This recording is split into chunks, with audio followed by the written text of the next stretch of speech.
Ni editor ne kuma BFS animation.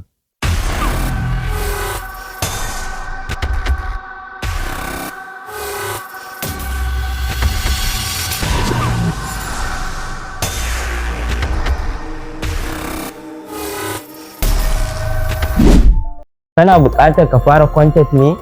Kana so kai ma ka koyi editing? Kana so kai ma ka fara samun kuɗi a YouTube, ko kuma kana so ka fara samun kuɗi a social media gaba ɗaya ma? Facebook, TikTok, shi kansa YouTube sai Instagram. Da ana samun kuɗi da content. Ina 'yan kasuwa masu so su ringa tallata kasuwancinsu a social media domin su ringa samun silent, su ringa samun kwastomomi. Ya kamata kuma ku go sana ku dama. Kar ku manta fa ku duba Modernson and Brothers ko ɗan kwari. Modernson and Brothers ya yi kuɗi, ya samu kuɗi sosai da sosai, kuma kwastomomi suna zuwa dubunnai. Amma duk da haka har yau har gobe in kawo social media za ga ya kafa kyamararsa na wayarsa yana bidiyo yana tallata kasuwancinsa.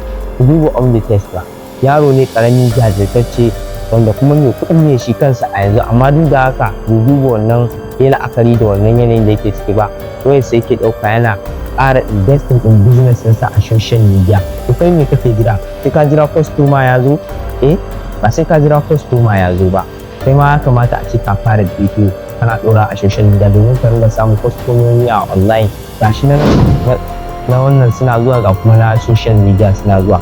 Kai kanka ƙaruwa ce. In kana buƙata a koya ma hakan, ko kuma a nuna ma yadda za ka yi editing, ko kuma ma a ringa yi ma editing, to ka samu kamfanin Jarumai Studio. Za su nuna ma step by step, daki kan daki. Jarumai Studio, ka zo ka tuntuɓe ni Usman, ɗaya daga cikin kamfanin Jarumai Studio kuma CEO na kamfanin Jarumai Studio. Jarumai Studio naku ne kuma na kowa ne. Jazakallahu khairan.